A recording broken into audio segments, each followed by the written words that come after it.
menajamkan hati dan pikiran kita bahwa sesungguhnya Allah masih sayang buat kita semua. Allah mencintai kita semua. Allah menginginkan kita semua tetap selamat. Nah, disinilah yang kemudian ukuran kehidupan itu hanya ada dua. Jikalau hubungannya dengan kebutuhan, Allah akan mencukupi kebutuhan kita. Assalamualaikum warahmatullahi wabarakatuh. Salam jumpa dengan Suluh Berkah Channel. Kali ini kegiatan bimbingan rohani di Lapas Kelas 2A Sidoarjo dengan mengangkat topik makna taubat, takwa, dan ujian hidup. Bagi Anda yang baru bergabung dalam channel ini, jangan lupa subscribe, like, dan komen untuk keberlanjutan dari tali silaturahmi kita. Selamat menyimak dan menyaksikan. Pagi hari ini kita bisa bersama-sama berkumpul di masjid apa namanya? Di Masjid At-Taqwa, Pondok Pesantren At-Taubah. Ya, Masjid At-Taqwa, Pondok Pesantren At-Taubah. Dua hal yang penting di dalam rangka mewujudkan bahwa sesungguhnya kita hidup di dunia ini hanyalah sangat amat sementara. Dunia ini adalah merupakan tempat ujian buat orang yang beriman. Sekali lagi, dunia ini adalah ujian bagi orang-orang yang beriman. Sekaligus sebagai sijnul lil mukmin. Kenapa sebagai sijnul lil mukmin? Karena kita hidup di dunia ini ada banyak batasan-batasan mana yang dibolehkan Allah dan mana yang tidak dibolehkan oleh Allah. Sehingga apa yang tidak dibolehkan Allah dan Rasulnya betul-betul harus dijauhi sejauh-jauhnya. Dan ini buat orang-orang yang beriman adalah ada batasannya, beda dengan orang yang ingkar. Seluruhnya akan diembat dan dilakukan. Kehidupan kita setelah kita meninggalkan dunia ini. Setelah kita meninggalkan dunia ini, maka kita akan masuk ke alam barzah. Dari alam barzah, setelah kehidupan di dunia ini dimusnahkan semua, dihancurkan semua, itulah namanya kiamat. Dan saat kiamat itulah ada namanya alam akhirat. Karena itulah Allah Subhanahu wa taala mengingatkan kita semua di dalam Al-Qur'an surah Al-Mulk, alladzi khalaqal mauta wal hayata liyabluwakum ayyukum ahsanu amala. Yang diawali dari ayat pertama, Tabarakalladzi biadil mulku wa huwa ala kulli syai'in qadir, ayat 1. Kenapa? Tabarak, maha memberikan keberkahan. Biadil mulku, dengan kekuasaan di dalam biadil mulku, dalam kekuasaan, dan Allah akan berkuasa atas segala sesuatu. Dan dialah Allah alladzi khalaqal mauta wal hayata liyabluwakum ayyukum ahsanu amala. Dialah Allah yang menciptakan, yang menjadikan kematian, wal hayata, dan kehidupan, liyabluwakum, untuk menguji kamu, ayyukum ahsanu amala. Di mana di antara kita yang memang berusaha untuk melakukan amal sebaik-baiknya. Pertanyaannya, kenapa Allah mengawali dengan khalaqal mauta baru wal hayat, sebagaimana yang disampaikan oleh Ibnul Abbas atau Abdullah bin Abbas yang dikutip oleh Ibnu Katsir di dalam kitab tafsirnya. Memang Allah menciptakan kita dari mati dulu baru hidup. Kenapa? Tanda hidup itu adalah bersatunya antara ruh dengan jasad. Sekali lagi, tanda hidup itu adalah bersatunya antara ruh dan jasad. Ketika jasad ini ditinggalkan oleh ruh, itulah mana kematian. Ini semuanya kan jasad dan ruhnya masih menyatu. Ketika ruhnya sudah dicabut, ketika nyawanya sudah dicabut, itulah sudah namanya mati. Jasad dikuburkan di bumi, kemudian ruhnya akan mempertanggungjawabkan amalnya. Untuk apa? Disatukan kembali ketika dikuburkan. Lantas bagaimana pertanyaannya? Orang yang mati terbakar sehingga jasadnya hancur. Bagaimana dengan orang yang dikremasi, yang kemudian jasadnya sudah jadi abu? Maka yang mempertanggungjawabkan adalah ruhnya. Bagaimana ruh ini mempertanggungjawabkan? Bagaimana rasanya ruh ini mempertanggungjawabkan? Kita bisa merasakan kok. Ketika kita masih hidup ini bisa merasakan kok. Pernah mimpi?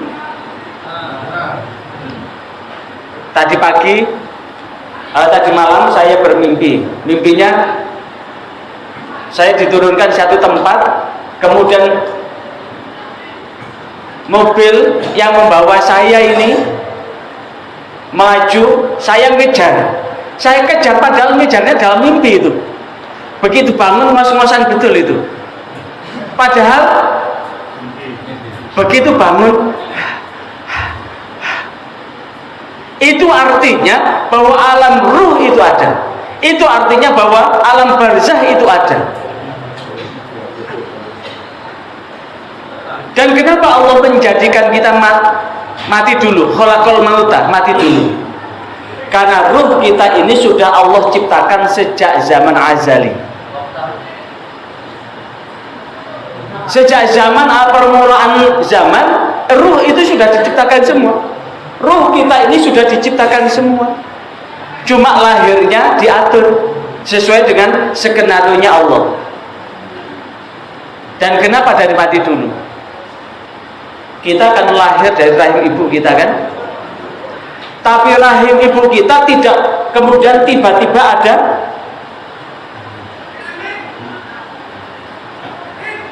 Tidak kemudian dengan tiba-tiba ada bayinya. Tidak dengan kemudian ada janinnya. Dari apa? Kenapa? Ibu kita hamil.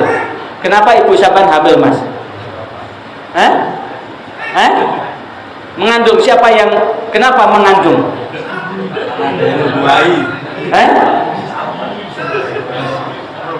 Karena ada yang menjadikan mengandung. Kalau sampean langsung ibu langsung hamil sendiri begitu? Enggak, karena ada yang membuat ibu kita hamil. Nah, inilah yang kemudian yang perlu kita cari. Kenapa Allah menjadikan min sulalati min tin, dari saripati tanah? Dari saripati tanah. Min sulalati min tin, dari saripati tanah. Maka makanan yang dimakan oleh ibu kita, makanan yang dimakan oleh bapak kita, itu semua kan dari yang hidup kan. Contoh, ibu kita makan sate. Sate dari mana? Ayam bisa dari daging. Daging itu dari mana? Diambilkan dari dagingnya hewan. Hewan yang diambil dagingnya itu harus diapakan dulu? Harus dimatikan dulu. Daging yang dimakan oleh bapak kita, ibu kita harus dimatikan dulu. Daging kambing, ayam, sapi bisa hidup, makan apa? Makan rumput. Rumput itu hidup apa enggak? Ketika rumput itu dipotong, mati enggak rumput itu? Berarti itu sudah dimatikan dulu. Kambing yang hidup itu dimatikan dulu. Tidak mungkin kemudian nelan kambing mentah-mentah. Itulah yang kemudian disebut dengan Allah menjadikan kita dari mati dulu, karena bahan-bahan yang mempertemukan antara sperma ibu kita dan sperma bapak kita dengan ovum ibu kita yang kemudian ketemu, itu adalah dari makhluk yang dihidupkan oleh Allah kemudian dimatikan menjadi saripati tanah yang bersemayam di masing-masing tubuh bapak dan tubuh ibu kita dan ditemukan. Itulah yang kemudian disebutkan bahwa Allah menjadikan kita dari mati dulu. Ruh itu masih di tempatnya, maka kemudian dari saripati tanah yang sudah dimatikan itu, maka kemudian jadilah sperma, jadilah ovum disatukan.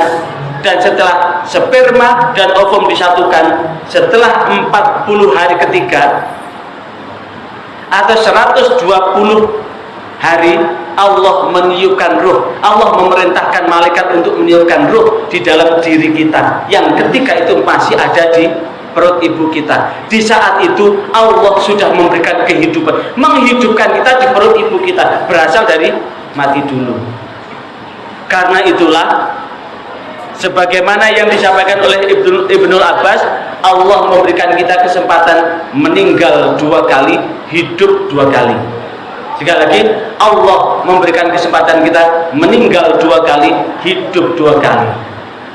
Dan dari 2 kali kehidupan dan 2 kali meninggal, ketika kita meninggal yang pertama, belum ada pertanggungjawaban apapun.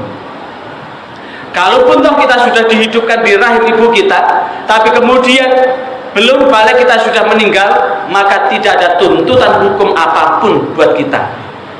Apalagi kalau kemudian kita meninggal di perut ibu kita, atau kita meninggal baru lahir langsung meninggal. Itulah yang kemudian disebutkan di dalam surah Al-Waqiah,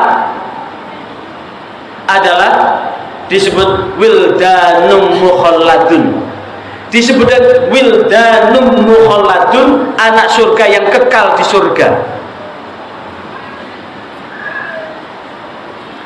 Namun ketika kita dikasih kesempatan hidup, yang kehidupan kita ini kita jalani hanya singkat banget. Kenapa singkat banget? Maka sesungguhnya satu ketika Rasulullah SAW itu dikasih perintah oleh Allah untuk mengingat orang-orang yang kufur, orang-orang yang ingkar, yang menjadikan dunianya ini segala-galanya. Sekali lagi, Allah diperintahkan untuk mengingatkan orang-orang yang kufur nikmat, kufur akidah, kufur iman, kufur Islam, kufur akhlak, sehingga perilakunya jahiliyah. Makanya orang Arab sebelum diturunkan Rasulullah disebut dengan orang jahiliyah. Orang jahiliyah itu bukan tidak pinter, tapi akhlaknya yang jahiliyah. Disuruh mengingatkan bahwa hidup di dunia ini singkat. Disuruh mengingatkan bahwa setelah kita hidup di dunia ini ada pertanggungjawaban. Disuruh mengingatkan bahwa setelah hidup ini ada alam barzah. Disuruh mengingatkan ada surga dan ada neraka. Tapi mereka semua itu tidak percaya bahwa surga dan neraka itu ada. Dan inilah yang kemudian diabadikan di dalam Al-Quran surah Al-Hajj ayat 47. Wa yasta'jilunaka bil azab. Mereka semua meminta kepadamu Muhammad bil azab untuk segera didatangkan siksanya. Padahal wala yukhlifallahu al-mi'ad. Allah tidak akan pernah mengingkari janjinya. Wa inna yauman 'inda rabbika, dan sesungguhnya satu hari di sisi Tuhanmu ka'alfi sanatin mimma ta'udun, seperti 1000 tahun dari hitungan manusia. Jadi kalau kita hidup di dunia ini 60 tahun, kalau kemudian dibandingkan bahwa satu hari di akhirat itu sama dengan 1000 tahun, coba kita hitung bareng-bareng. 1000 dibagi 24, maka ketemunya kalau dalam sehari ada 24 jam, kita hitung berapa 1 jam di akhirat. Caranya itu adalah 1000 dibagi 24, maka ketemu 41 tahun, 86.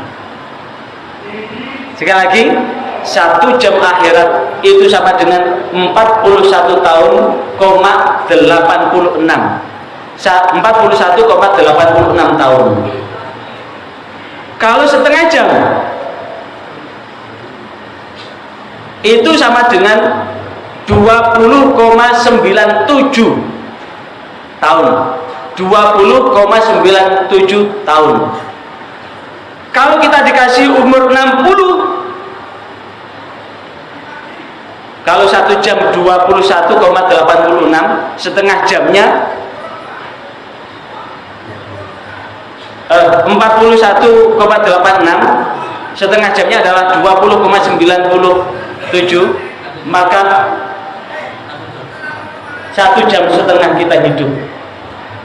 Kalau kita dikasih kesempatan hidup 60 tahun, hanya 1 jam setengah. Kalau 1 jam setengah itu kita betul-betul aktif. Udah nikah belum, Mas?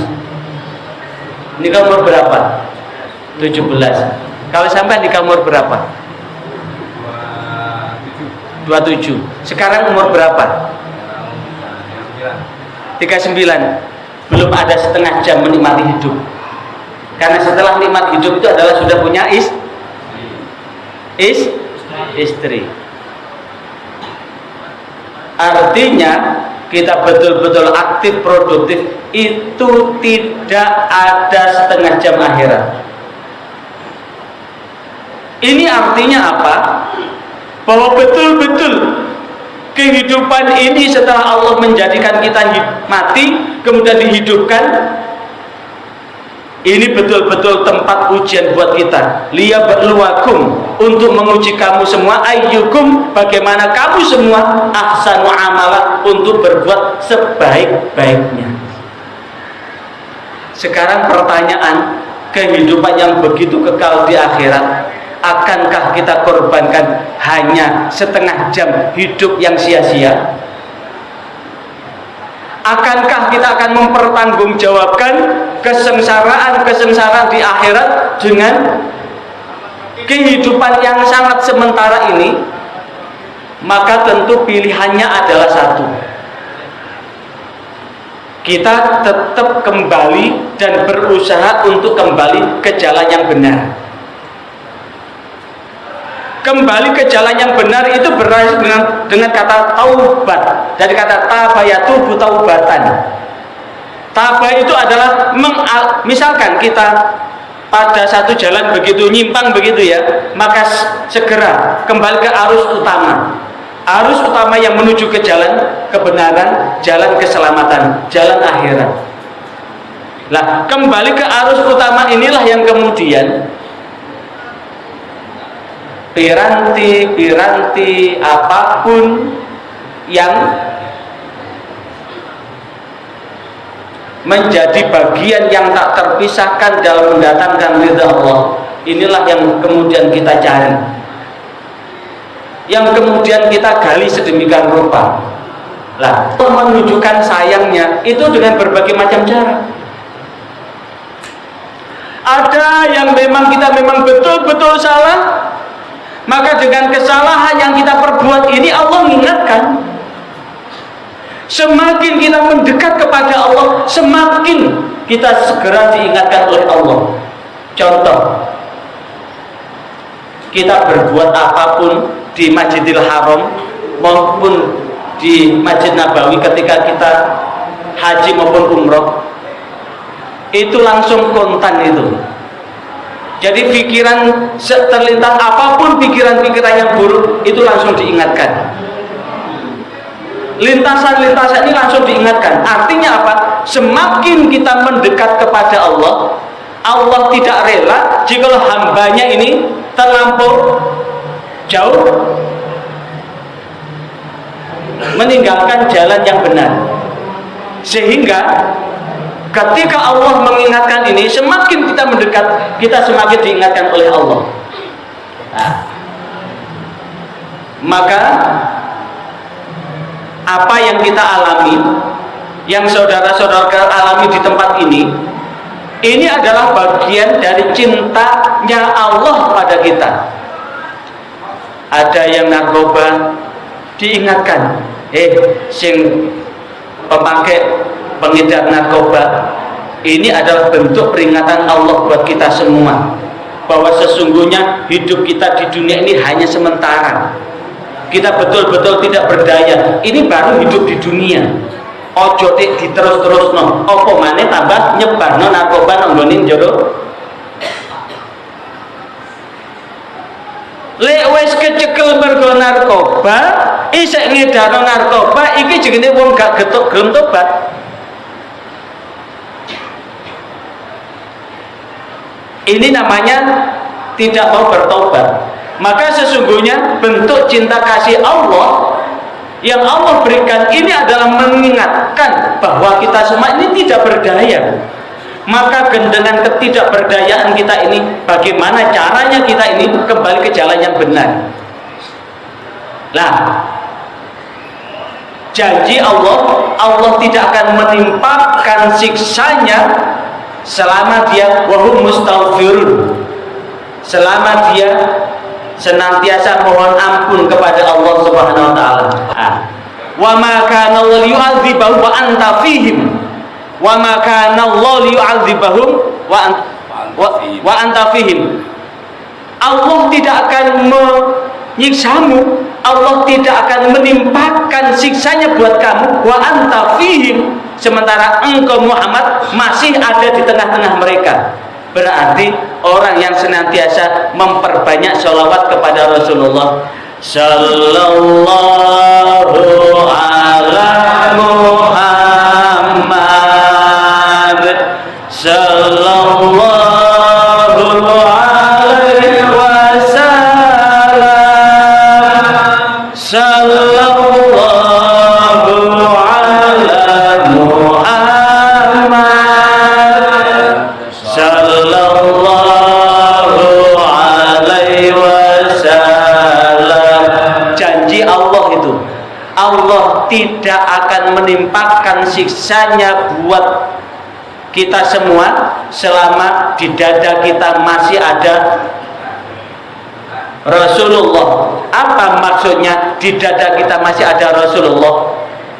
Wujudnya kita memperbanyak sholawat dengan sallallahu ala Muhammad, Allahumma sholli wa sallim ala sayyidina Muhammad. Bahkan dalam riwayat Imam Ahmad, man sholla alayya, siapa yang bersolawat kepadaku sholatan wahidatan, satu sholat, sallallahu alaihi asyran, maka Allah akan memberikan rahmat kepadanya 10, wa rafa'a bi asyra darajat, dan sebab dengan satu sholawat itu Allah akan mengangkat 10 derajatnya, wa utabihan asyra sayyiat, dan sebab satu sholawat itu Allah akan mengampuni 10 dosa kita. Satu sholawat. Apa maknanya? Menghujamkan sholawat di dada kita ini adalah bahwa kita akan tetap berjanji akan melaksanakan apapun yang diajarkan oleh Rasulullah Muhammad SAW. Akan berjanji akan melaksanakan jikalau apa yang membuat Allah ridho, tentu membuat Rasulullah ridho. Apa yang membuat Allah murka, tentu apa yang membuat Rasulullah murka, maka pun akan membuat Allah pun murka. Inilah yang disebut dengan memperbanyak sholawat, itu berjanji melaksanakan apapun yang diajarkan oleh Rasulullah. Maka itulah Allah tidak akan menimpakan siksanya. Lanjutannya Ustaz. Wa ma kana Allah mu'adzibahum, dan Allah tidak akan menyiksa mereka. Terus wahum mustaghfirun, sementara mereka tetap berusaha mohon ampun kepada Allah, beristighfar. Wahum mustaghfirun, sekali lagi Allah tidak akan menyiksa mereka sementara mereka tetap mustaghfirun, orang-orang yang mohon ampun kepada Allah. Astaghfirullah rabbal baraya, astaghfirullah minal khataya. Apa wahum mustaghfirun itu? Dan mereka termasuk orang-orang yang mohon ampun. Mohon ampun itu diawali dengan satu, bahwa kita ini salah. Kata kuncinya satu, bahwa kita ini salah. Apakah salah yang disebabkan oleh orang lain atau salah yang disebabkan oleh diri kita? Kalau mencuri kemudian ditangkap polisi, itu salah yang dibuat oleh dirinya sendiri. Kalau orang mengedarkan narkoba kemudian ketangkap polisi, itu adalah kesalahan yang dibuat oleh dirinya sendiri. Kalau ada orang yang gendak bojone tonggone, kemudian dilaporkan, itu adalah kesalahan yang dibuat oleh dirinya sendiri.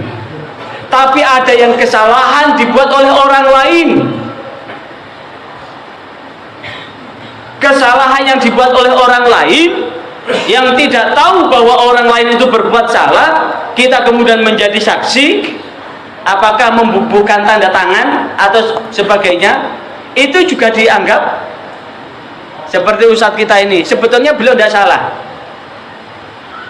beliau tidak salah, tapi karena turut tanda tangan ya, karena turut tanda tangan sehingga dianggap turut serta. Artinya kata kuncinya wahum mustaghfirun, orang yang mohon ampun kepada Allah. Syaratnya bahwa kalau sudah diputuskan di sini, kita harus sadar bahwa diri kita semua adalah salah. Ingat bahwa setiap manusia itu tidak akan lepas dari berbuat salah. Tapi sebaik-baik orang yang salah adalah sadar atas kesalahan itu. Setiap manusia itu tidak bisa meninggalkan kesalahan. Tapi sebaik-baik orang yang salah adalah sadar bahwa diri kita salah. Maka kata kunci wahum mustaghfirun, mereka itu adalah mohon ampun kepada Allah, adalah sadar bahwa diri kita ini adalah salah. Kalau sadar bahwa diri kita ini salah, langkah kedua apa? Berjanji kita tidak akan mengulang lagi.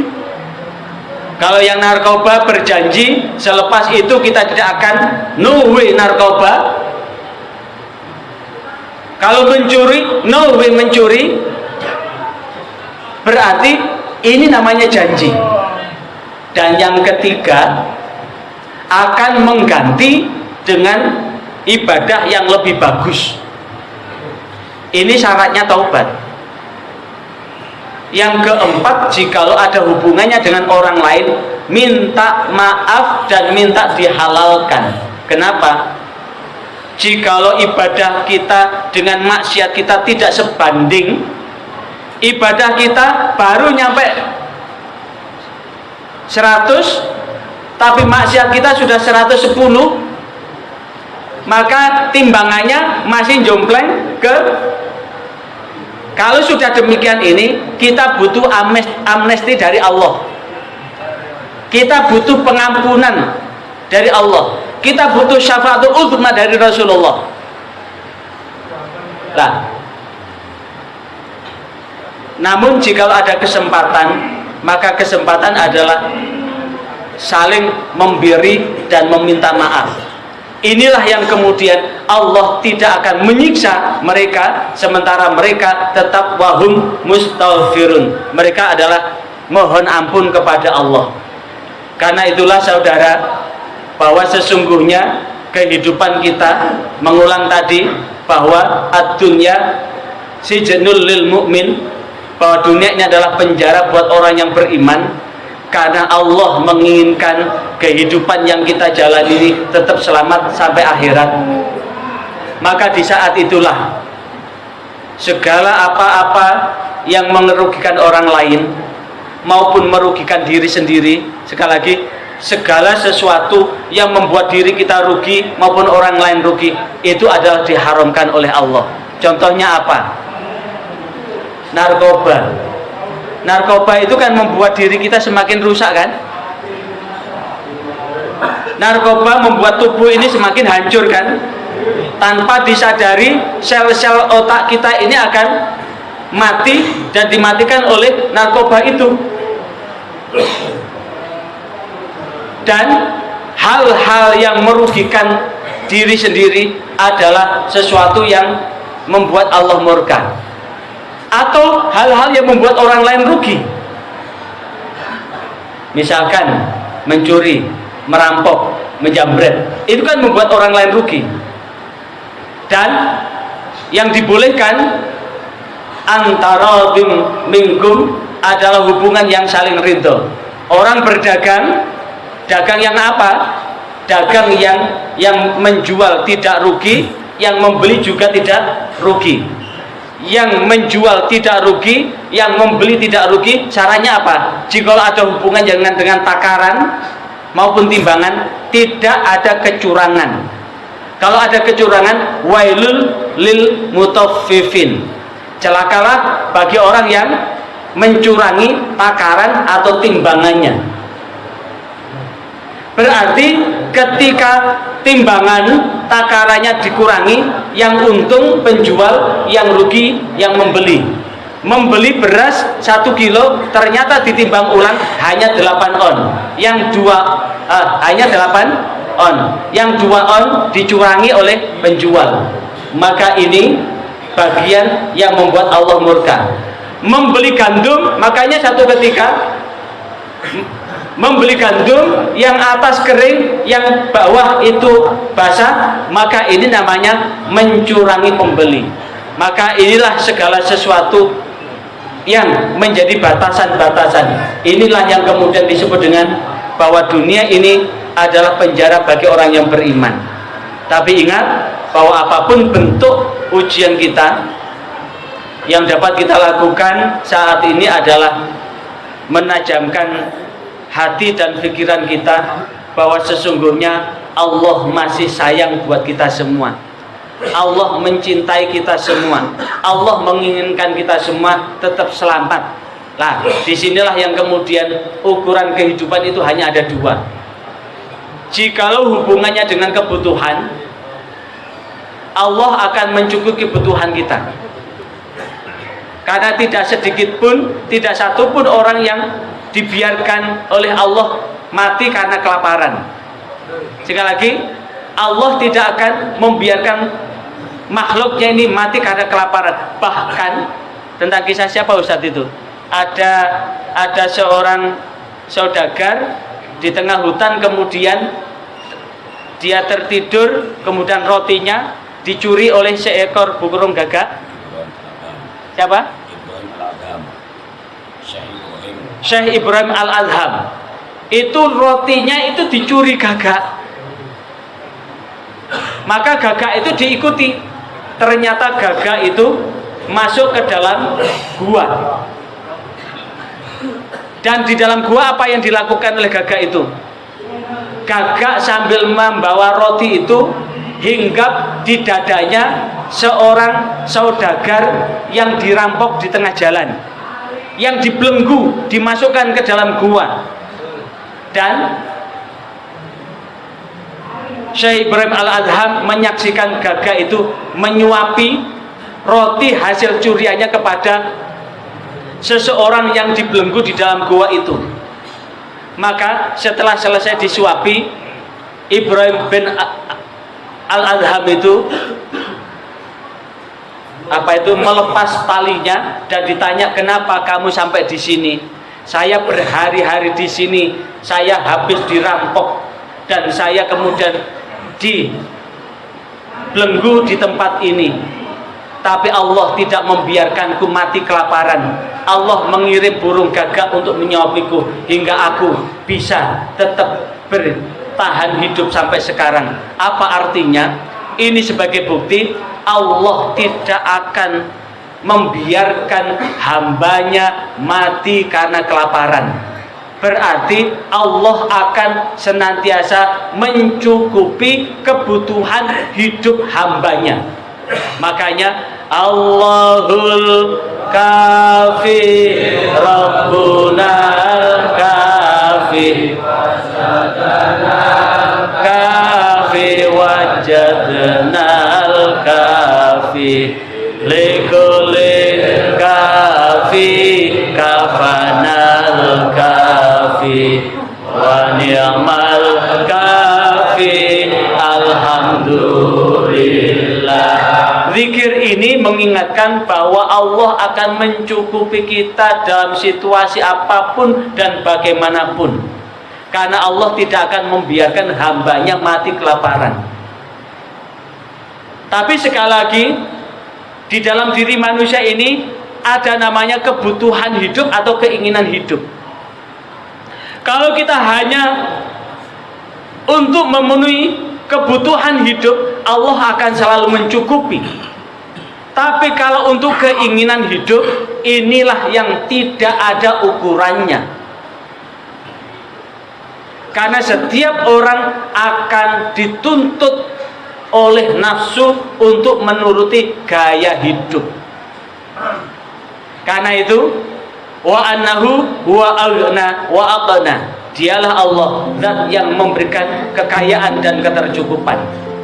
Maka kata kuncinya satu, mengukur ukuran yang ada di dalam diri kita tanpa membandingkan dengan orang lain.